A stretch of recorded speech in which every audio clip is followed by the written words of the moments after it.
pasa con los alimentos? En realidad hay unas frases de Hipócrates de antes que dice, bueno, que somos lo que comemos y que el alimento sea tu medicina y la medicina tu alimento. Y si vos analizás eso, en realidad nuestro músculo es carne. Nuestro cuerpo está formado por las mismas vitaminas y por los mismos minerales que están formados algunos alimentos que consumimos. Entonces, para reponer y reconstruir un cuerpo quizás que está dañado o que se va gastando con el paso del tiempo, necesitamos esas mismas sustancias que lo componen y que son las que están en la naturaleza. Entonces, por supuesto que el alimento está relacionado con la salud, con la reparación del cuerpo y con las funciones, porque yo como nutricionista lo voy viendo. Vos, por si no saben, nosotros tenemos un 60% de obesidad en Argentina, y esos obesos son desnutridos. O sea, no solo tenemos obesos, sino que están desnutridos por dentro. Esa desnutrición oculta es por la falta de vitaminas y minerales que se da de una mala elección de los alimentos, que llevan a patologías en tiempo crónico. Por ejemplo, una falta de vitamina A, que vos la podés encontrar en vegetales de colores rojos, naranjas, lleva una deficiencia en la parte visual. Y vos no lo vas a ver cuando dejaste de comer un rabanito. Y yo no te voy a decir, toma, come un morrón y de repente vas a ver. Pero esa falta crónica va generando ciertas patologías que la gente no las nota. Porque la gente por ahí nota otras cosas, ¿no? La gente está más preocupada por si se va a caer el foquito que está acá arriba que por si le va a pasar algo a 10 años porque no come morrón. Claro, sí. Lo que no tenemos por ahí muchos los profesionales, yo tengo la virtud de estar en los medios de comunicación y poder hacerlo y tener también un medio que me lo avala hacerlo, porque por ahí muchas veces el profesional de la salud va a un lugar, a un medio público a comunicar algo y le ponen ciertos límites, ciertas barreras, pero siempre estamos en desventaja sobre la masividad de la industria y del marketing, lo que yo le llamo el marketing de la obesidad, el marketing de la no salud. Vos fíjate qué raro que es esto, ¿no? Como de repente vos ves a una figura esbelta que te está vendiendo en una publicidad un paquete de papas fritas, por ejemplo, ¿no? Entonces, que una niña que ve eso, que dice, ella puede comer papas fritas, ella come papas fritas, ¿qué es lo que lo lleva después al sobrepeso y a la obesidad de esa chica? Y vuelve a ver esa misma mujer que vendía papas fritas en una revista, en un desfile de moda, con un peso totalmente esquelético. Entonces ahí hay como hay una ruptura, hay algo que no entiende la chica que se queda detrás de la pantalla diciendo, pero pará, yo comí papas fritas como ella y no llegué a tener su figura. Entonces hay algo siniestro en los medios y hay ciertas falsas verdades, porque la misma persona que te vende las papas después por ahí te vende un programa de actividad física. Entonces los mensajes están cambiados. No quiere decir que no haya que comer papas, pero lo que quiere decir que el mensaje tiene que ser claro. Si yo vendo papas, tengo también que decir que hay que consumirlas con moderación y que hay que consumir todo el resto de los alimentos. Entonces muchas veces uno lo que ve no siempre es una verdad absoluta, sino que lógicamente las publicidades lo que buscan siempre es vender más. Y uno piensa que cualquier cosa que sale en la tele es real y es verdad. Y hay unos estudios que se llaman por lo general metaanálisis, para los profesionales de la salud que somos nosotros. Por ejemplo, a mí me dicen, mira, salió una semilla de cacao que ayuda a bajar de peso. Entonces yo voy y busco un metaanálisis. ¿Qué es un metaanálisis? Es un análisis que analiza todos los análisis que hay sobre esas semillas de cacao. Y te dice, mira, se encontraron 10 que dicen que sirve, 2 que no, y eso es lo que tiene una evidencia científica. Ahora, que un profesional del deporte, que una modelo me muestre una semilla, no quiere decir que esa semilla sirva, porque atrás hay un montón también de intereses y de otras cosas. Pero a la gente le llega mucho más fuerte esa mujer que está ganando la semilla. A la gente le llega mucho más fuerte que su ídola, su referente, esté con esa semilla. Y por ahí la mujer no miente, por ahí te dice, sí, yo las consumo. Sí, pero detrás de ese consumo también hace una dieta todos los días, un plan de alimentación, un plan de ejercicios. Pero eso es lo que queda detrás de la escena. Entonces la gente dice, no, yo como la semilla y después sigo comiendo lo que como toda mi vida y me quedo sentado en un sillón. Y ahí, bueno, por eso estamos con estas estadísticas de salud, ¿no? Bueno, está estudiado la cantidad de horas que ve un chico en un sillón si se queda toda la tarde viendo canales de dibujos. Está pautada la cantidad de publicidades que ven de comida, y hay estudios que evaluaron esos chicos que ven publicidades de comida con otros chicos que ven otras publicidades, y se ha encontrado un porcentaje mucho más elevado de consumo de comida chatarra en los chicos que ven programas de televisión que tienen pautas publicitarias de alimentos de comida chatarra. O sea, uno va copiando lo que va haciendo uno va copiando lo que va haciendo la publicidad. Eso está estudiado. Está estudiado también que el chico que come frente a la tele come más que el que no come frente a la tele. Está estudiado también hasta el género de película que uno ve está relacionado con lo que uno come. Si uno ve una película que termina de una forma triste, come más que si ve una película que termina de una forma alegre. O sea, está todo estudiado. Y eso las marcas que se dedican a vender lo saben.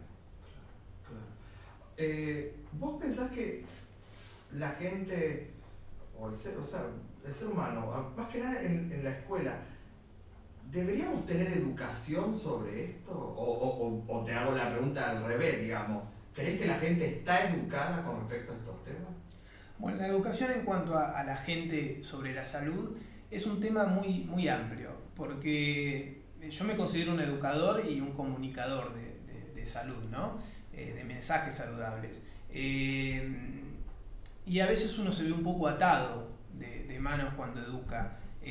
¿Por qué? Porque tendría que hacer una acción conjunta con políticas de salud, porque por ejemplo si yo fomento el consumo de frutas y verduras y después las frutas y verduras están más caras que un paquete de bizcochitos, es muy difícil para mí fomentar el consumo de frutas y verduras. Si el gobierno actúa bien elaborando kioscos saludables y después el kiosquero de esa escuela pone las frutas atrás de los bizcochitos y las esconde, y vienen los chicos y ven los bizcochitos, la van a consumir por sobre las frutas. O si el kiosquero se porta bien y pone las frutas adelante, pero la directora del colegio lo deja salir al chico para que compre en el kiosco de enfrente, entonces, o si el gobierno dice hay que consumir menos sal, entonces en los restaurantes no hay que poner los saleros en la mesa, y vos vas a los restaurantes y están puestos, porque yo voy y están puestos, entonces ahí quién es el que tiene la responsabilidad de la educación. Por eso yo siempre fomento en educar en núcleos cerrados, que la educación empiece en la casa, y nosotros somos multiplicadores, o sea, la idea es que un mensaje se vaya transportando y bueno, que empiece en la familia y por lo menos empezar con ese trabajo hasta que podamos entre todos unirnos y decir, bueno, acoplemos todas las fuerzas y direccionémonos para un mismo lado. Claro, el asunto es que son todas fuerzas disparadas para diferentes partes. Para distintas partes y para distintos intereses. Y está bien que el del kiosco del colegio diga, pará, pero si yo pongo las frutas, el chico se me va a comprar en el kiosco y yo me fundo y no puedo alimentar a mi familia. Por eso tiene que estar todo coordinado. ¿Y vos pensás que el Estado tiene un porcentaje importante de responsabilidad, o un Estado, mejor dicho, de responsabilidad? Un Estado tiene, lógicamente, tiene distintas funciones: hacer políticas saludables, generar auditorías, porque una cosa es poner una reglamentación y después es controlarla. Pero también no hay que ser hipócritas y decir, bueno, ¿y la responsabilidad de uno?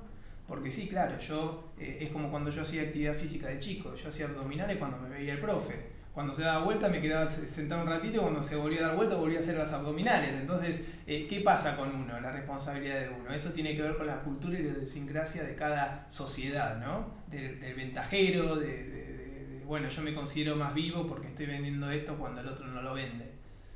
En cuanto a la educación de un niño y a la responsabilidad de un niño de cuidarse, hamburguesa mata manzana. Eso es una regla universal, porque la hamburguesa está creada con ciertas sustancias que estimulan la liberación de dopamina de nuestro cerebro, que es el placer.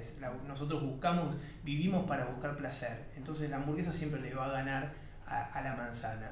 Ahora, ¿cuál es la responsabilidad nuestra? Es informar, es educar. Un chico no tiene dos cosas. Primero, no tiene autonomía alimentaria. O sea, un chico hasta los 13, 14 años no maneja su dinero, no maneja su heladera, no maneja sus compras. La responsabilidad de la familia. O sea, lo que coma un chico en edades tempranas, siempre la responsabilidad de la familia, que lo compra o que tiene la plata y le da el dinero. Y después lo que no tiene un chico es la conciencia de salud. ¿Por qué me cuido? Pero sí tenemos la necesidad de informar a ese chico y de educarlo para cuando agarre esa conciencia de salud. Porque en un momento le va a hacer el clic. A ese chico en un momento va a decir, epa, ¿qué pasa? Todos tienen una noviecita y yo no. Y después ahí es cuando van a los padres y le dicen, le tocan la espalda y el padre se da vuelta, ¿y por qué no me ayudaste con esto? ¿Por qué no me educaste? ¿Por qué no me dijiste que una manzana me iba a hacer mejor que una hamburguesa? Entonces muchas veces se trabaja sobre los padres en educar a esos chicos que no tienen conciencia de salud pero la van a tener. Y el problema es cuando la tengan, que no estén en estados saludables disminuidos, podríamos llegar a decirlo, porque hoy se está viendo niños con hipertensión, chicos con diabetes, con sobrepeso, sedentarios. Entonces sí, la responsabilidad nuestra es de informar a esos chicos, tenemos la responsabilidad de informarles qué es lo bueno y de que conozcan los alimentos. ¿Sí? ¿Sabés que los 2000 primeros días de un niño, que incluyen el momento que están en la panza y hasta los 2 primeros años, son casi el responsable del 80% de su salud a futuro? O sea, lo que vos le generaste a ese chico en los 2 primeros años de vida va a influir en su salud en un 80% de cuando él sea adolescente y adulto. Entonces, qué importante que es inculcar buenos hábitos de pequeño. Bueno, ¿qué es el estrés, ¿no? en el cuerpo? El estrés la gente lo considera como algo malo, algo patológico, pero en realidad el estrés es una respuesta natural de nuestro cuerpo. Imagínate en el Paleolítico, ¿no? Cuando uno iba a cazar y de repente se le aparece atrás un tigre o un jabalí, inmediatamente la respuesta automática del cuerpo es el estrés. Es elevar ese cortisol sanguíneo porque se te dilatan las pupilas, ves mejor, se te va la sangre del estómago para las piernas para correr, se te corta todo lo que tiene que ver con el aparato urinario. Imagínate si te está corriendo un jabalí y le decís, esperá que hago pis y después seguimos corriendo. Entonces el estrés es una reacción natural del cuerpo ante un agente estresante, como puede ser un jabalí. ¿Qué pasa? En la actualidad estamos expuestos a millones de agentes estresantes y no siempre son reales. Un 20% de los estrés que nosotros percibimos son reales y un 80% son percibidos. Yo siento que me va a pasar algo, un miedo aparente. Uy, me parece que me van a bochar. Uy, me parece que en el trabajo en esto me fue mal. Entonces nosotros vivimos expuestos a estreses que los inventamos nosotros. Ante ese estrés liberamos cortisol. El cortisol es una respuesta natural y el cortisol lo que hace es guardar grasa. Ahora, no guarda grasa en cualquier lado del cuerpo. El cortisol tiene muchas puertitas a nivel estomacal. Por eso yo le digo las panzas estresadas, que son esas panzas que salen de acá arriba, duras, ¿sí? Y una forma de bajar ese cortisol, lamentablemente, es comiendo. Ese placer que nosotros generamos al comer hace bajar los niveles de cortisol. Es el comer emocional, lo que se le llama el comer emocional. Grasas, lo que dijimos antes, grasas, hidratos y sal es una combinación para poder bajar los niveles de estrés percibido o real que yo tengo y bajar los niveles de cortisol. O casualidad que ese cortisol que yo estoy bajando va a hacer guardar toda esa grasa que yo tengo, bienvenido sea a zona media. Esa grasa que va a zona media es la grasa más peligrosa, es la grasa que está al lado de las vísceras, del hígado, del páncreas, y es la grasa que genera mayores enfermedades como son la diabetes, la hipertensión, el colesterol elevado, las enfermedades cardiovasculares. Entonces el comer, la gente estresada por lo general tiene una preferencia por las carbograsas y tiene una preferencia de desarrollar obesidad abdominal. La ansiedad es como una especie de síntoma del estrés mismo. A muchos les despierta por el lado de la ansiedad. La gente por lo general que está un poco bajoneada o depresiva necesita muchas veces comer y cada vez ir elevando sus dosis de comida. ¿Qué pasa? Nosotros, yo le llamo la dopafest. ¿Qué significa esto? Nosotros todo el tiempo estamos en búsqueda de placer, ¿sí? ¿Por qué estamos en búsqueda de placer? Porque si no existiera el placer no existiría la evolución, porque si no tendríamos ganas de buscar comida, moriríamos por inanición. Entonces se generó algo en nuestro cerebro para que todo el tiempo estemos persiguiendo el placer. Ese placer en el cerebro viene con el nombre de dopamina. La elevación, buscamos todo el tiempo elevar nuestra dopamina cerebral. ¿Cómo se eleva la dopamina? Se eleva muchos lo elevan con drogas, muchos lo elevan con cigarrillo, muchos lo elevan con alcohol y los que no lo elevan con ninguno de estos tres lo elevan con comida. Gente que está bajoneada, ansiosa y estresada tiene bajos niveles de dopamina. Entonces todo el tiempo está buscando elevar esos niveles de dopamina. ¿Y qué pasa? La dopamina es como si fuera un libro nuevo, un CD nuevo. Uno al principio se lo compra y lo empieza a leer o lo empieza a escuchar con ciertas reiteradas veces por día, 5 o 6, hasta que ya le pierde un poco el entusiasmo. Y esos niveles de dopamina se van elevando cada vez menos ante un mismo estímulo. ¿Qué quiere decir? Yo esa hamburguesa que comía ya no eleva mis niveles, no me da el mismo placer que me daba siempre, entonces tengo que subir la apuesta. Entonces la gente estresada cada vez va comiendo más para obtener placer que no encuentra en otras cosas. Por eso en un profesional de la salud lo fundamental es generarle a esa persona que busque placeres por otros lados, que no sean los placeres viciosos de las drogas, del alcohol, de la comida, ¿no? Y lamentablemente esta dopamina no solo se eleva cuando uno está comiendo, sino se eleva también ante las percepciones.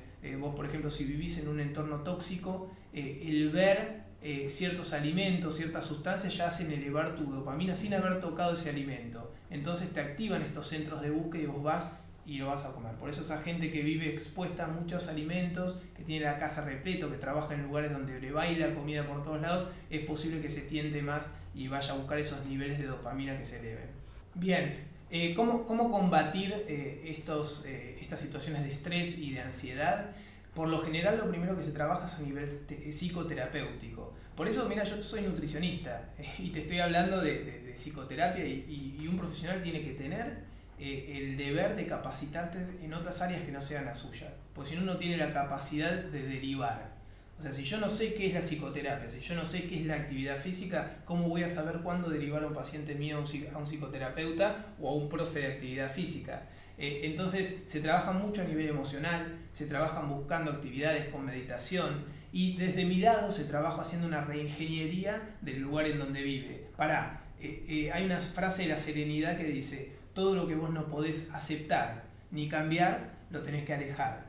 Entonces, si yo no puedo aceptar toda la comida que tengo al lado mío y si yo no la puedo cambiar, y la tengo que alejar. Entonces tengo que generar ambientes seguros, donde vive esa persona ansiosa, esa persona estresada, tengo que generar un lugar donde a ella le facilite hacer las cosas y donde le dificulte hacer mal las cosas. Bueno, la responsabilidad de la persona frente a esta hiperestimulación que hay de comida chatarra y de masividad de alimentos industriales realmente tiene que ver con encontrar algo que le genere un placer similar.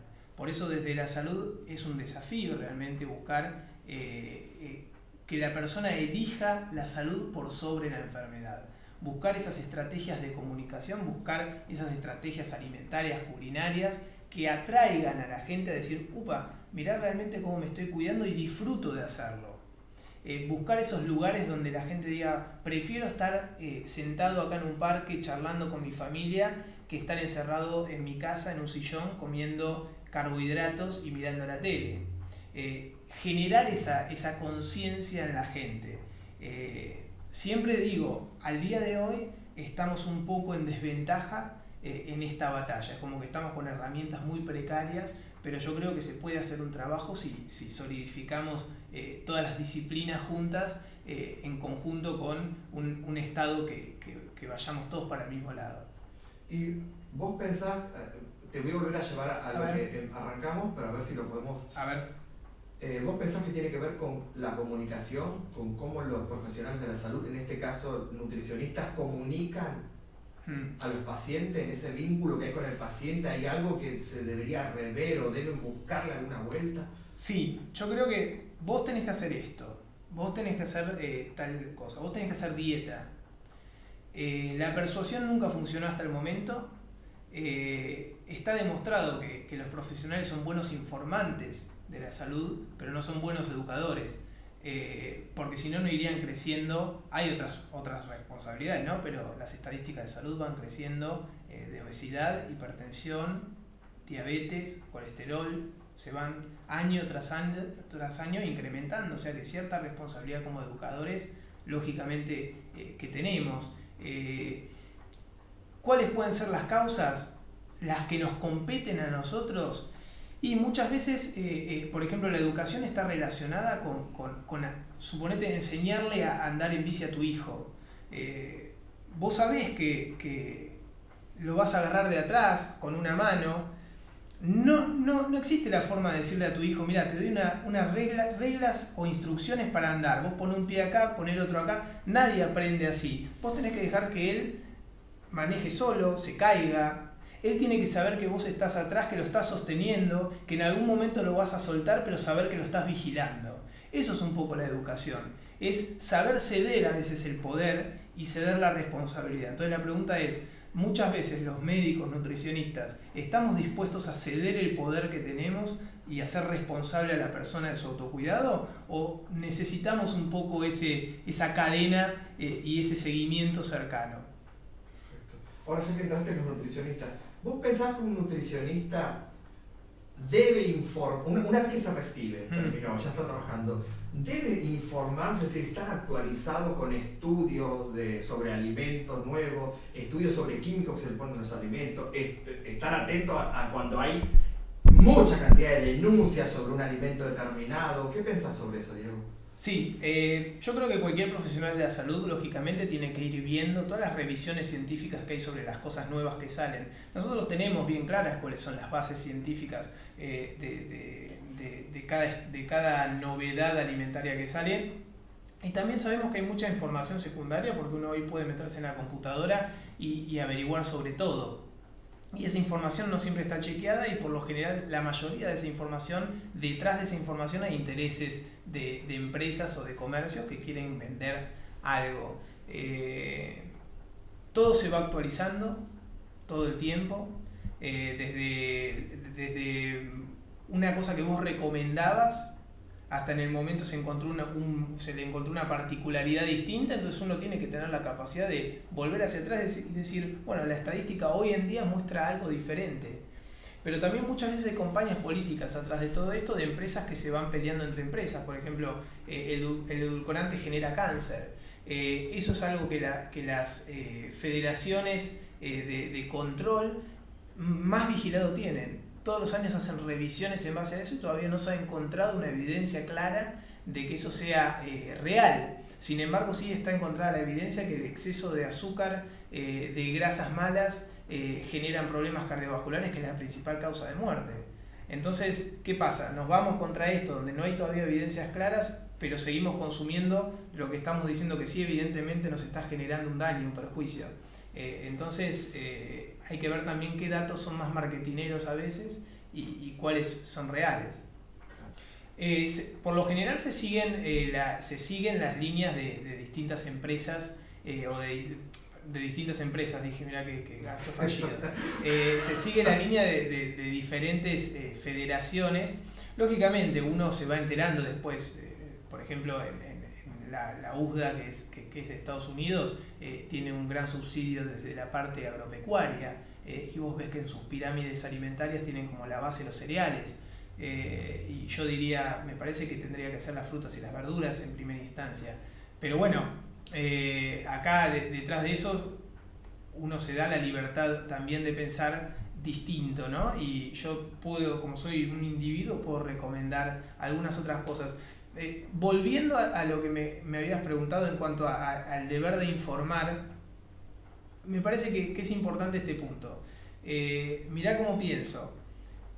Para mí, ante los ojos de la comunidad, es lo mismo la persona que sabe mucho y no sabe informar que la que sabe poco e informa bien. Ante los ojos de la comunidad es la misma persona. Entonces, qué importante es saber comunicar para un profesional de la salud y saber que el mensaje sea claro.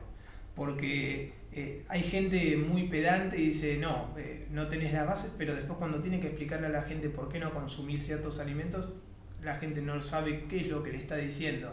Y en base a una mala comunicación, hay una mala percepción de la gente. La gente percibió un mensaje que no era el que la persona le estaba diciendo, el que el profesional le estaba diciendo. Y si yo tengo un mensaje equivocado, ¿qué hago? Actúo de forma equivocada. Entonces, mira, el profesional me dijo esto. Entonces yo elaboro mi plan de acción en base a un mensaje erróneo. Entonces es casi tan perjudicial el no saber comunicar como el no saber. Lógicamente no estoy diciendo que no hay que no saber, pero sí hay que saber comunicar. Sí, en cuanto a lo que busca la gente en internet o en distintos lugares o lo que ve en la tele, es muy común que la gente o mis pacientes mismos ya vengan decididos a hacerlo. Solo buscan mi autorización para que yo les diga, dale, vamos para adelante. Y yo tengo una posición un poco tomada. Por ejemplo, si viene una persona, un paciente mío y me dice, mira, digo, yo vengo acá a tu consultorio, primera consulta, vengo a que me des el extracto de café verde, porque lo vi, lo toma tal persona, Pepito, que es el musculoso que está en la tele, lo toma el protagonista de la telenovela. Y yo acá tengo dos formas de decirlo. Decirle, mira, esto no sirve para nada, ¿sí? ¿Y qué voy a generar en mi paciente? Perfecto, bueno, digo, un gusto, sí, dame el plan de alimentación, se va, no lo veo más, no pude hacer educación alimentaria. Y lo segundo que es decirle, bueno, vamos a usar el extracto de café verde, pero es importantísimo que lo uses con este plan de alimentación. Después yo voy a tener tiempo para ir puliendo esas creencias irracionales que tiene el paciente, pero muchas veces nosotros confrontamos sin tener confianza con la persona. Entonces la gente vino a buscar algo, y si yo no le estoy dando ese algo en cierta parte, lógico, dáselo, pero dáselo acompañado de un plan de alimentación. Siempre que sepas que lo que vos le estás dando, por lo menos es inofensivo, porque está, lógicamente, la creencia irracional inofensiva, como puede ser una semilla de un extracto de un café verde, a otra cosa como puede ser un anorexígeno. Si ya me viene con pastillas homeopáticas o anorexígenas, yo le voy a decir, no, pará, ojo que hay cierta evidencia, mira lo que pasa, yo no te puedo recomendar esto porque hace tal y tal y tal cosa. Ahora, si yo sé que es algo que va a generar adherencia a mi tratamiento que yo le voy a dar, bienvenido sea. Usemos este plan alternativo y también usemos este plan que te voy haciendo y vamos cambiando hábitos y vamos viendo después qué pasa. Y después yo voy a tener tiempo para trabajar con ese paciente en que él solo descubra qué pasa con el extracto de café verde, ¿no? Ahora, ¿te pasa también de que, por ejemplo, viene un paciente con X alimentación? Sí. ¿No? Y te pasa de que vos, con la experiencia y de ver tanta gente, te das cuenta que en realidad, bueno, generalmente pasa eso, pero que ves muy rápido que el tema es emocional y vos ya sabes que hay que ir a las emociones, pero en realidad, como dijiste recién, vas a empezar despacito, sí, con los alimentos, pero vos ves que está vinculado a las emociones. Exactamente, vos muchas veces ya en la primera consulta identificás si esa persona tiene la base emocional inestable. ¿Qué significa esto? La parte de las conductas siempre vienen después de trabajar la parte cognitiva, ¿sí? Eso se llama, la parte cognitiva es toda la parte de las emociones y de la parte de la decisión, de por qué hace esta persona, viene a mí y viene a ver algo, si está decidida o no. Y después la parte conductual es la parte específica, hacer el plan, hacer la actividad física, traer los registros, traer las herramientas que le voy pidiendo. Si una persona no tiene las bases cognitivas fuertes, no se puede avanzar sobre lo conductual, porque esa persona va a ser muy lábil, la vas a perder inmediatamente. Pero en una primera consulta esa persona puede venir con una seria resistencia a trabajar psicoterapia, porque yo estoy loca, te va a decir, ¿cómo me vas a mandar al psicólogo? Entonces hay ciertas creencias, entonces la habilidad del profesional es mostrarle que, por ejemplo, hacer una psicoterapia es parte de un tratamiento para reforzar cosas que quizás yo no le pueda reforzar, como puede ser, ¿qué pasa si, por ejemplo, en el momento en el que estoy haciendo el plan de alimentación me peleo con mi marido y yo siempre voy y cuando me peleo con alguien lo primero que hago es ir a comer? Entonces, ¿qué estrategias diferentes le puedo dar a esa persona? Y bueno, eso se podría trabajar en una psicoterapia. Y no significa que vos estés loca ni nada, es trabajar recursos para fortificar la parte emocional. ¿Vos a esto le llamás como una mirada más holística de la salud o la medicina? Trabajar más en, como dijiste hoy, más en conjunto. ¿Te parece que un especialista tiene que tener más conocimiento de otras áreas que no son las de él? Claro, en realidad de la forma en la que se trabaja hoy con las enfermedades crónicas se llama de una forma transdisciplinaria.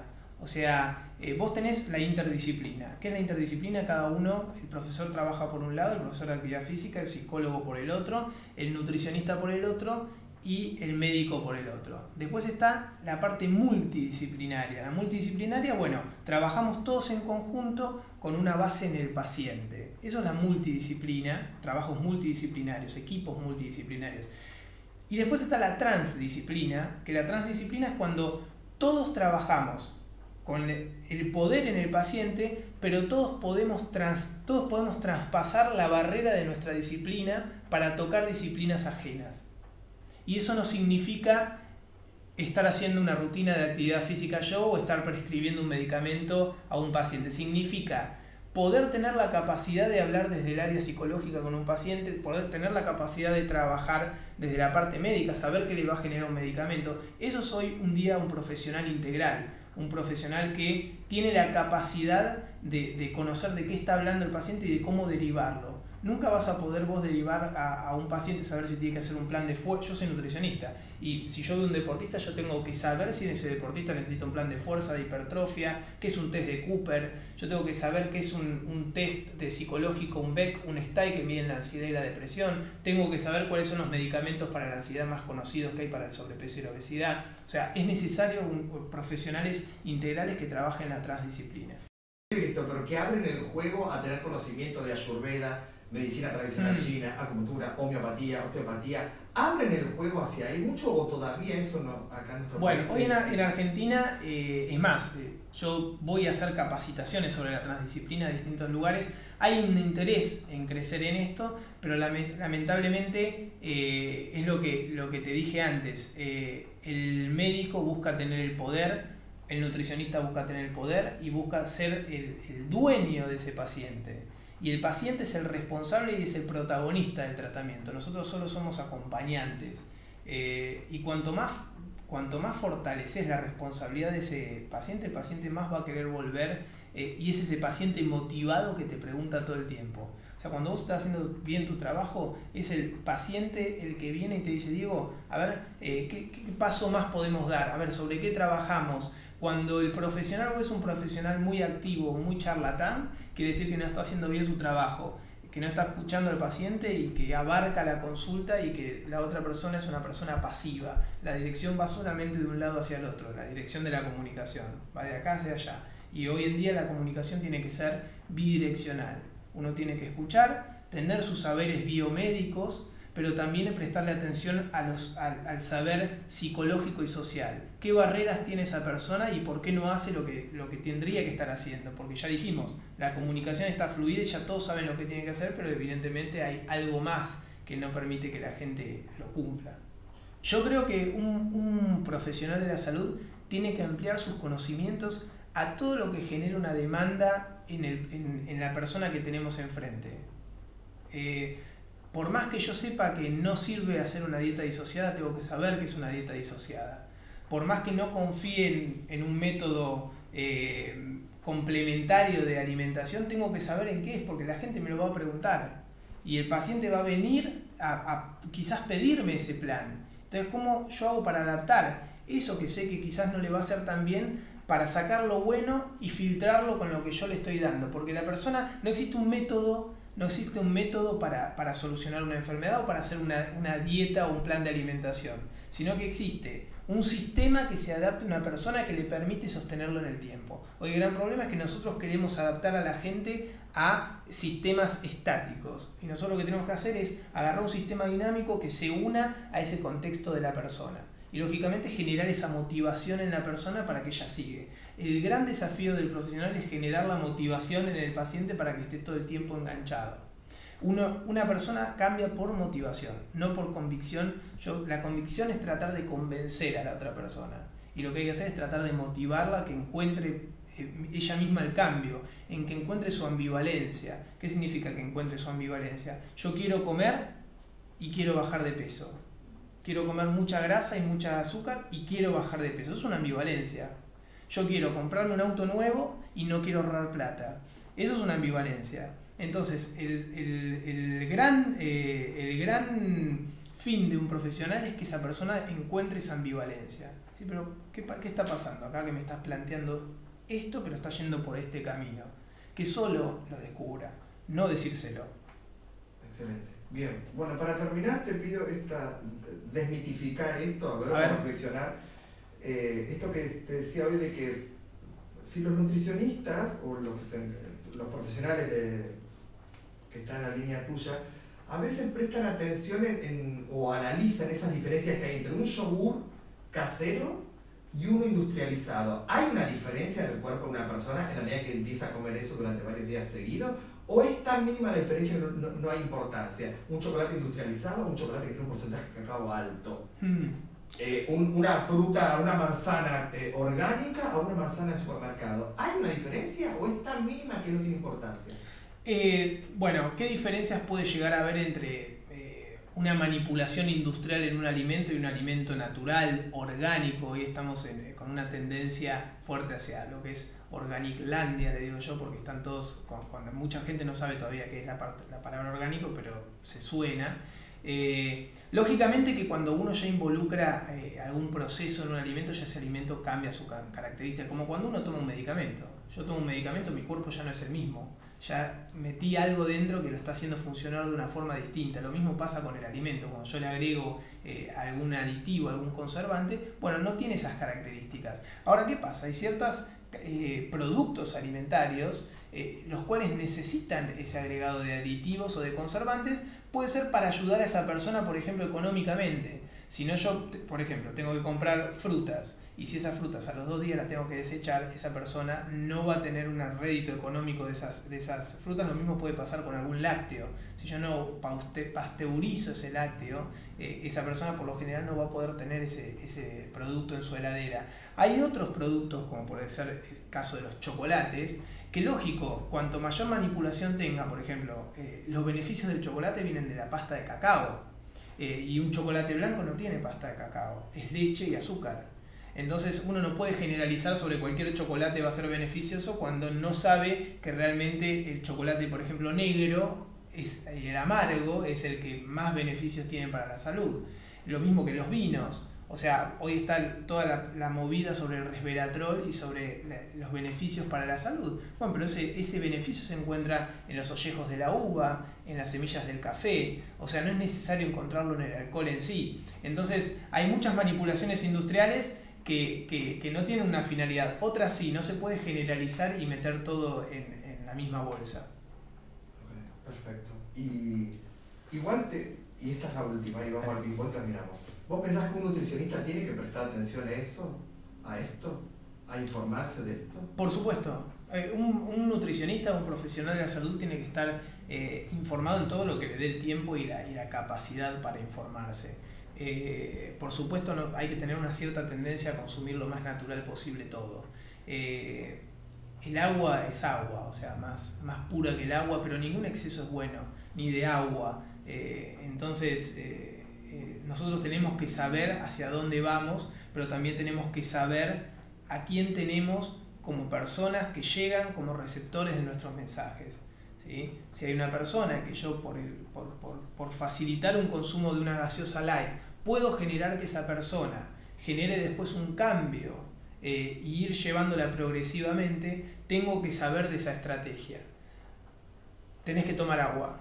Tenés que tomar agua, tenés que tomar agua. La tercera vez que le dijiste tenés que tomar agua, el paciente ya se dio vuelta y no te dio más pelota y se fue para otro lado y siguió consumiendo su gaseosa regular y común. Bueno, se puede consumir en vez de una gaseosa regular, ¿por qué no pasamos una que no tenga azúcar? Bien, perfecto. Ahora, ¿por qué no tomamos mitad y mitad? ¿Por qué no buscamos en los momentos de la comida que tomes la gaseosa light y en los otros momentos tomes agua? Entonces hay que saber cómo llevar a esa gente, porque si no somos más papistas y no estamos ni creyéndolo nosotros, porque yo soy profesional de la salud y yo voy a comer hamburguesas y yo tomo gaseosas light y yo como asado y bondiolita de cerdo, y ¿por qué yo voy a decirle a una persona que no la tiene que comer? Entonces hay que también mostrarle lo que es la realidad a la gente. ¿Qué le diría yo a una persona que ha perdido la esperanza? ¿En qué? En su tratamiento, por ejemplo, en lo que puede hacer, en que cree que ya no tiene solución, en que quizás a veces la medicina le dicen, los médicos dicen, mira, no hay solución, hasta acá. Bien, qué buena pregunta.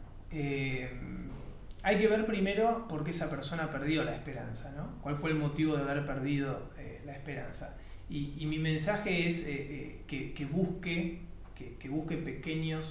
pequeños pasitos, Cuando una persona está totalmente hundida, tiene que buscar un pequeño hilito de donde agarrarse. ¿Por qué? Porque la gente quiere salir a pasos agigantados. Y muchas veces, cuando pone muchas expectativas en un cambio, choca contra una pared. Al chocar contra una pared, baja su autoeficacia, que es la confianza que tiene en sí misma. O sea, bueno, yo me propongo que desde ahora en adelante voy a hacer este cambio enorme. No puedo hacerlo, me vengo para abajo. Si me vengo para abajo, pierdo mi confianza, y si pierdo mi confianza, empiezo a depositar la confianza en todo lo que hay afuera. Y ahí aparecen las dietas mágicas, los chantas.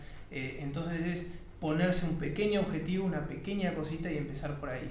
Si yo veo que lo puedo hacer, me voy a animar a ir un paso más. Y si doy ese paso más, me voy a animar a ir otro paso más. Entonces toda la gente que ha perdido la esperanza, yo le digo que empiece de nuevo, pero con un paso muy chiquito.